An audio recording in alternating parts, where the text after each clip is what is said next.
দুর্ভিক্ষ ছড়িয়ে পড়েছে গাজা সিটিতে, বলছে জাতিসংঘ। অপুষ্টি অনাহারে আরও 10 জনের মৃত্যু, ঝুঁকিতে 1.5 লাখ শিশু। ইসরায়েলের অধিকৃত ইয়াফার আল-লিদ বিমানবন্দরে ইয়েমেনি সশস্ত্র বাহিনীর হামলা, কার্যক্রম স্থগিত, আতঙ্কে আশ্রয় কেন্দ্রে লক্ষাধিক মানুষ। বিদেশি শিক্ষার্থী ও সংস্কৃতি কর্মীদের ভিসার মেয়াদ কমিয়ে 4 বছর করল যুক্তরাষ্ট্র, সাংবাদিকদের 8 ও চীনা নাগরিকদের 3 মাস। এবং কিয়েভে রাশিয়ার 100টি ড্রোন হামলা, শিশুসহ নিহত অন্তত 4, ক্ষতিগ্রস্ত একাধিক বহুতল আবাসিক ভবন।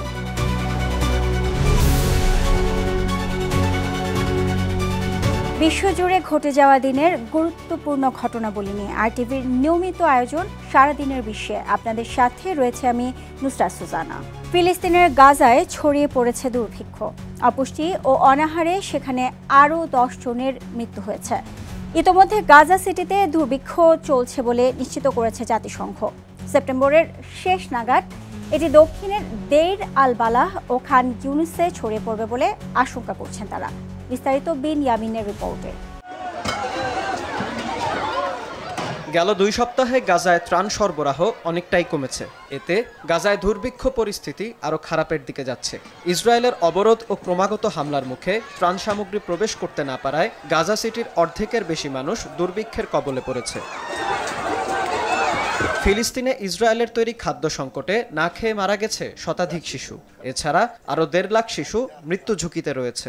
জাতিসংঘের মানবিক সহায়তা বিষয়ক উপপ্রধান জয়েস মুসোয়া জানান, সেপ্টেম্বরের শেষে গাজার প্রায় 6.5 লাখ বাসিন্দা অনাহার, দারিদ্র্য ও মৃত্যুর ঝুঁকিতে পড়বে। এদিকে জাতিসংঘ সমর্থিত দুর্ভিক্ষ পর্যবেক্ষণ সংস্থা integrated food security phase classification আইপিসিকে গাজার দুর্ভিক্ষ সংক্রান্ত প্রতিবেদন প্রত্যাহারের আহ্বান জানিয়েছে ইসরায়েল। তাদের প্রতিবেদনকে ত্রুটিপূর্ণ ও অপেশাদার বলে মন্তব্য করেছে দেশটি।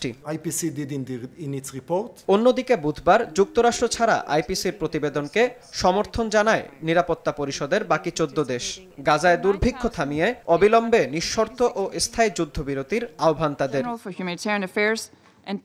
বিন ইয়ামিন, আরটিভি। এদিকে গাজা যুদ্ধ পরবর্তী পরিকল্পনা নিয়ে বৈঠক করেছেন মার্কিন প্রেসিডেন্ট ডোনাল্ড ট্রাম্প। বৈঠকে ছিলেন সাবেক ব্রিটিশ প্রধানমন্ত্রী টনি ব্লেয়ার।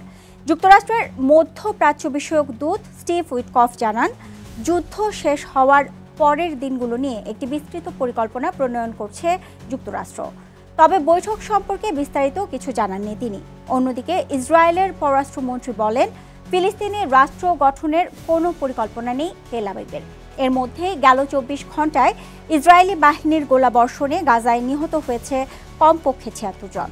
এছাড়া আহত হয়েছে প্রায় 300 ফিলিস্তিনি। এছাড়া দক্ষিণ জেইতুন এলাকার সব ঘরবাড়ি মাটিতে মিশিয়ে দিয়েছে ইসরায়েলি সেনারা।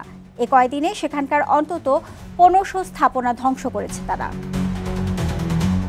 ইসরায়েলের অধিকৃত ইয়াফায় আল-লিদ বিমানবন্দরে হামলা চালিয়েছে ইয়েমেনি সশস্ত্র বাহিনী। বুধবার এই হামলায় ফিলিস্তিন 2 হাইপারসনিক ব্যালিস্টিক ক্ষেপণাস্ত্র ব্যবহার করে বলে তথ্যটি নিশ্চিত করেছে আন্তর্জাতিক বার্তা সংস্থা আল মায়াদিন। এদিকে হামলায় বিমানবন্দরের সকল কার্যক্রম স্থগিত করা হয়েছে বলে জানান ইসরায়েলি সামরিক বাহিনীর মুখপাত্র ব্রিগেডিয়ার জেনারেল ইয়াহিয়া শারি। এই ঘটনায় লক্ষাধিক মানুষ আশ্রয় কেন্দ্রে পালিয়ে যাওয়ার বিষয়টিও উল্লেখ করেন তিনি। অন্যদিকে ইয়েমেনি সশস্ত্র বাহিনী ফিলিস্তিনি জনগণের সমর্থনকে ধর্মীয় ও নৈতিক কর্তব্য বলে আখ্যা দিয়েছে। একই সঙ্গে তারা গাজার অবরোধ ও গণহত্যার বিরুদ্ধে কার্যকর পদক্ষেপ নিতে আরব ইসলামী বিশ্বের প্রতি আহ্বান জানিয়েছে। ইউক্রেনের রাজধানী কিয়েভে 100টি ড্রোন হামলা চালিয়েছে রাশিয়া। এতে শিশু সহ অন্তত 4 জন নিহত হয়েছে, আহত হয়েছে আরও 22 জন। দেশটির প্রশাসন জানায়, বুধবার রাত থেকে কিয়েভের বিভিন্ন এলাকায় হামলা চালায় রাশিয়া। প্রাণহানির পাশাপাশি ক্ষতিগ্রস্ত হয় একাধিক বহুতল আবাসিক ভবনও। এর ফলে 1 লাখেরও বেশি বাড়িঘর বিদ্যুৎবিহীন হয়ে পড়েছে বলে জানিয়েছেন দেশটির প্রেসিডেন্ট ভলোদিমির জেলেনস্কি। তবে ইন্টারনেটে প্রকাশিত ছবিতে জ্বলতে থাকা ভবনটির বিষয়ে তাৎক্ষণিকভাবে নিশ্চিত হতে পারেনি রয়টার্স। মার্কিন ভিসা নিয়ে দুঃসংবাদ দিল ডোনাল্ড ট্রাম্প প্রশাসন। প্রস্তাবিত নতুন নিয়মে সীমিত করা হয়েছে বিদেশি শিক্ষার্থী, সাংবাদিক ও সাংস্কৃতিক বিনিময় কর্মীদের ভিসার মেয়াদ। প্রস্তাবে বলা হয় শিক্ষার্থী ও বিনিময় কর্মীদের ভিসার মেয়াদ হবে সর্বোচ্চ 4 বছর। অন্যদিকে সাংবাদিকদের ভিসার মেয়াদ কয়েক বছর পর্যন্ত থাকলেও নতুন নিয়মে তা কমিয়ে আনা হবে 240 দিনে। চীনের নাগরিকদের ক্ষেত্রে এই মেয়াদ হবে মাত্র 90 দিন। বুধবার এক প্রতিবেদনে এমন জানিয়েছে বার্তা সংস্থা রয়টার্স। এর আগে 2020 সালে ট্রাম্প প্রশাসন বৈধ অভিবাসন নীতিতে কঠোর হয়ে বাতিল করেছিল আন্তর্জাতিক স্টুডেন্ট ভিসা ও গ্রিন কার্ড। কেড়ে নেওয়া হয়েছিল লক্ষাধিক অভিবাসীর বৈধ মর্যাদা। মার্কিন শুল্কের প্রভাব পড়েছে ভারতের বিভিন্ন শিল্পে। দেখা দিয়েছে রপ্তানি সংকট। এতে ছাঁটাইয়ের শঙ্কায় পড়েছেন সংশ্লিষ্ট শিল্পের সঙ্গে জড়িত শ্রমিকরা। এদিকে শুল্ক ইস্যুতে দুই দেশের মধ্যে চলমান সংকট কাটাতে সম্প্রতি ভারতের প্রধানমন্ত্রী নরেন্দ্র মোদীকে ফোন করেছিলেন যুক্তরাষ্ট্রের প্রেসিডেন্ট ডোনাল্ড ট্রাম্প। ট্রাম্প 4 বার ফোন করলেও ইচ্ছাকৃতভাবে তা একবারও ধরেননি মোদী। এমন তথ্যই প্রকাশ করেছে জার্মান গণমাধ্যম ফাজ। ঠিক কী কারণে ট্রাম্পের ফোন ধরেননি মোদী? কৌশল নাকি ঔদ্ধত্য? এরই উত্তর খোঁজার চেষ্টা করেছেন ইমতিয়াজ আহমেদ। যুক্তরাষ্ট্রে প্রবেশের ক্ষেত্রে ভারতীয় পণ্যে বুধবার থেকে কার্যকর হয়েছে 50% শুল্ক। বর্তমানে বিশ্বে ব্রাজিলের পর ভারতের উপরই সবচেয়ে বেশি শুল্ক আরোপ করেছে ট্রাম্প প্রশাসন। যুক্তরাষ্ট্রের বছরে প্রায় $87 বিলিয়ন পণ্য রপ্তানি করে ভারত। এখন এর 2/3 শুল্কের আওতায় আসবে। রাশিয়ার কাছ থেকে তেল কেনায় শাস্তির অংশ হিসেবে ভারতীয় পণ্যে বাড়তি 25% শুল্ক আরোপের ঘোষণা দেন মার্কিন প্রেসিডেন্ট ডোনাল্ড ট্রাম্প। পর্যবেক্ষক সংস্থা বিশ্ব বাণিজ্য গবেষণা সূচক GTRI জানায়, ভারতের উপর যুক্তরাষ্ট্রের এই শুল্ক আরোপের কারণে সবচেয়ে বেশি ক্ষতিগ্রস্ত হবে দেশটির টেক্সটাইল, জুয়েলারি, চামড়াজাত পণ্য, খাদ্য, চিংড়ি, কার্পেট, হস্তশিল্প, কৃষিপণ্য ও মোটরগাড়ি খাত। বাড়তি শুল্কের কারণে খাতগুলোর 70% ধস ঘটবে। সব মিলিয়ে যুক্তরাষ্ট্রে এই পণ্যগুলোর রপ্তানির পরিমাণ 43% পর্যন্ত হ্রাস পেতে পারে। এদিকে ভারতের কিছু পণ্য এখনও যুক্তরাষ্ট্রের শুল্ক ছাড়া প্রবেশ করতে পারবে, যা দেশটির মোট রপ্তানির 30.2% বা $27.6 বিলিয়ন। এর মধ্যে উল্লেখযোগ্য পণ্য হল ঔষধ ও ঔষধের উপাদান। যুক্তরাষ্ট্র ভারতের যেসব পণ্যে শুল্ক ছাড় দিয়েছে তার মধ্যে 56%ই ঔষধ পণ্য।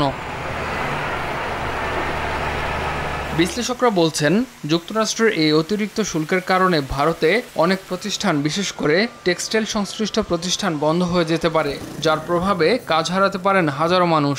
Each time, while the Indian economy was impacted, we managed to weather the storm and come out stronger out of that storm. So I see that India, as a country which has a degree of self-esteem, if nothing else, I don't see India lining up with the ranks of those, as President Trump sort of very vulgarly announced, as countries lining up to kiss his ass.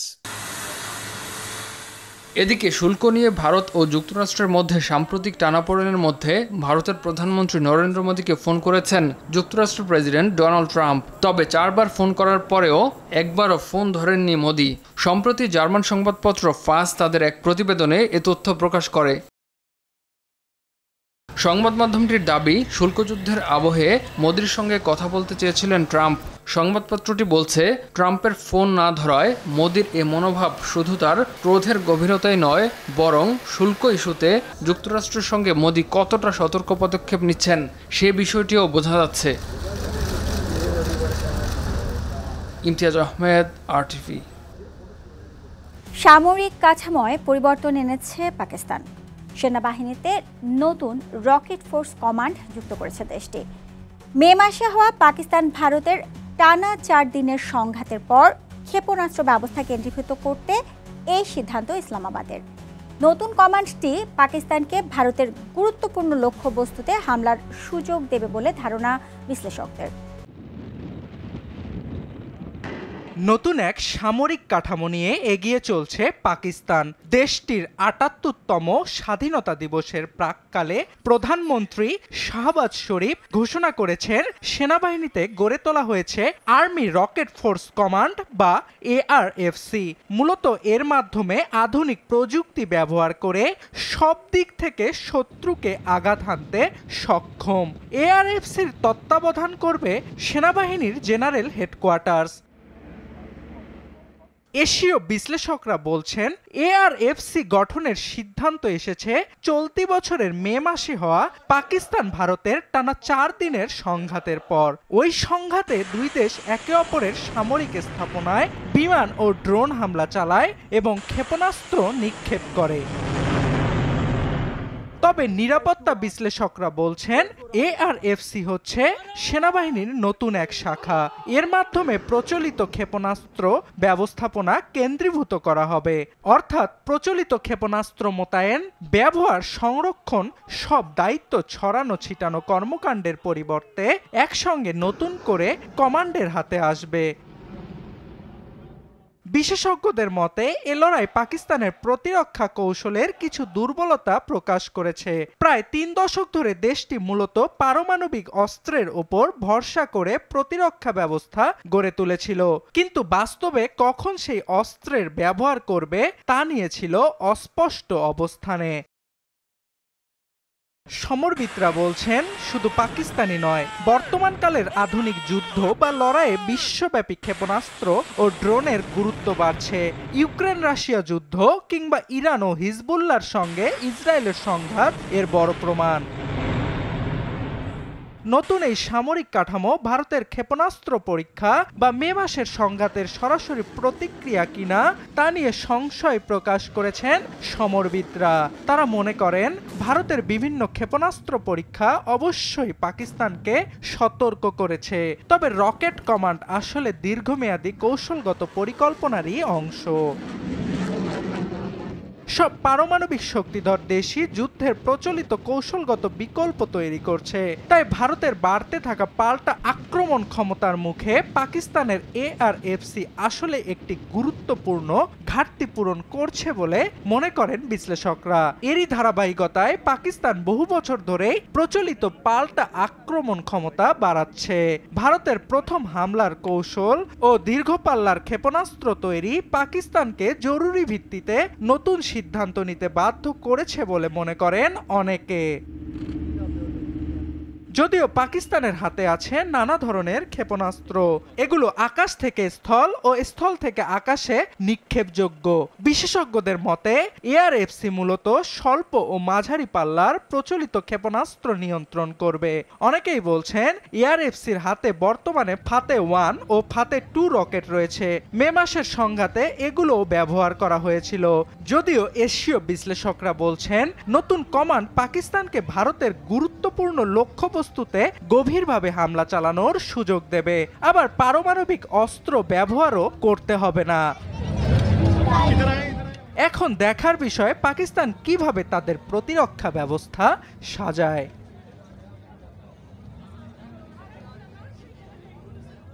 যুক্তরাষ্ট্রের Minnesota অঙ্গরাজ্যের Minneapolis শহরে এক বন্দুকধারীর হামলায় অন্তত 2 জন নিহত ও 20 জন আহত হয়েছে।